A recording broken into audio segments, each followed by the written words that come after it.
அன்பு நெஞ்சங்களே, இறைவன் நமக்கு தந்த புதிய நாளிலே இறைவனுக்கு நன்றி கூறி இறை வார்த்தையால் நம் வாழ்வை பயனுள்ளதாக மாற்றுவோம். இறைவன் நம் அனைவரை நிறைவாக ஆசீர்வதித்து பாதுகாத்து வழிநடத்துவாராக. இன்றைய சிந்தனை, தூய ஆவியாரின் துணையோடு அன்பு பணி புரிவோம். யோவான் நற்செய்தி நூல் பிரிவு 14, இறை சொற்றொடர்கள் 15 முதல் 21 முடிய. அன்பார்ந்தவர்களே, பாஸ்கா காலத்தின் 6ஆம் ஞாயிறை சிறப்பிக்கிறோம். தூய ஆவியாரின் துணையோடு அன்பு பணி புரிய அழைக்கப்படுகிறோம். இயேசு தம் சீடர்களுடன் அமர்ந்து பகிர்ந்து கொண்ட அந்த இறுதி இராவுணவின் பிரியாவிடை உரையை கடந்த வாரத்தின் தொடர்ச்சியாக இன்றும் நாம் நற்செய்தியாக வாசிக்கிறோம். தாம் தந்தையிடம் செல்லப்போவதை இயேசு முன்னறிவித்த அந்த தருணம் சீடர்களை ஆழ்ந்த சோகத்திலும் சொல்லொண்ணா துயரிலும் ஆழ்த்தியது. ஆண்டவர் எங்கே போகிறார்? அவர் பிரிந்த பின் நமக்கென்று யார் இருப்பார்? அவர் இல்லாத எதிர்காலம் எப்படி இருக்கும் என்ற கேள்விகள் அவர்களை வாட்டியிருக்கக்கூடும். ஏனெனில் இயேசுவின் உடனிருப்புதான் அந்த சீடர்களை ஒரு குடும்பமாக இணைத்தது. அவர்களின் துன்பங்களில் அரணாக நின்றது. மனமுடைந்து போகாமல் அவர்களுக்கு தெம்பூட்டியது. இந்த சூழலில் நான் தந்தையிடம் போகிறேன் என்று இயேசு கூறியது பெரும் ஆற்றாமை உணர்வை சீடர்களுக்கு தந்தாலும், சீடர்களின் கலக்கத்தை உணர்ந்த இயேசு தேனினும் இனிய ஒரு வாக்குறுதியை அவர்களுக்கு அளிக்கிறார். உங்களோடு இருக்கும்படி மற்றொரு துணையாளரை உங்களுக்கு தருமாறு நான் தந்தையிடம் கேட்பேன். தந்தை அவரை உங்களுக்கு அருள்வார். இந்த வாக்குறுதி என்பது வெறும் வெற்று வார்த்தை அல்ல. அது ஒரு தந்தை தன் பிள்ளைகளுக்கு தரும் மிக உயரிய பாதுகாப்பு உறுதிமொழி. இயேசு உடலால் மறைந்தாலும் தூய ஆவியின் வழியாக இன்றும் நம்மோடு வாழ்கிறார் என்பதே இதன் ஆழமான மையப்பொருள்.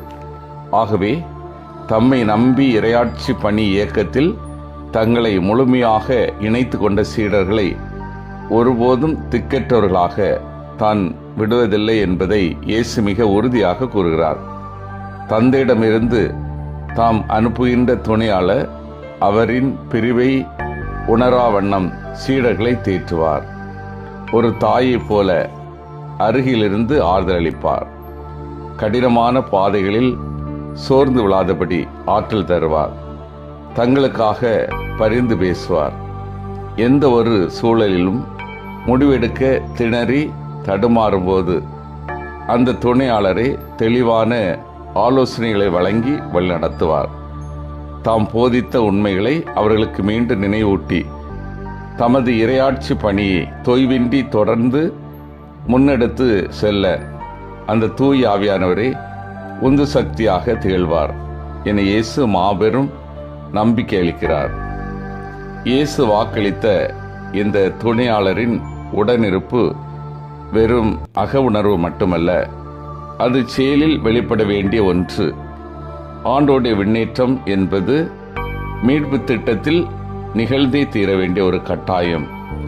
அந்த பிரிவிற்கு பிறகு இயேசுவின் பணியை இவ்வுலகில் தொடர வேண்டிய பெரும் பொறுப்பு அவரை பின்பற்றிய சீடர்களின் கரங்களில் ஒப்படைக்கப்பட்டது. இதனை இன்றைய முதல் வாசகத்தில் பிலிப்பு ஆற்றிய நற்செய்தி பணி தெள்ள தெளிவாக நிரூபிக்கிறது. சமாரியருக்கும் யூதருக்கும் இடையே நீடித்த கடுமையான பகைமையும் மீறி இயேசு காட்டிய அதே அன்பு பாதையில் பிலிப்பு பயணிக்கிறார்.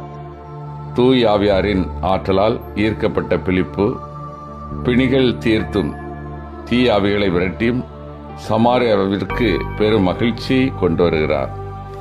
இவ்வாறு இயேசுவின் உடல் சார்ந்த பிரிவு தூய ஆவியாரின் வழியாக ஓர் உலகளாவிய நற்செய்தி பணியாக உருவெடுக்கிறது.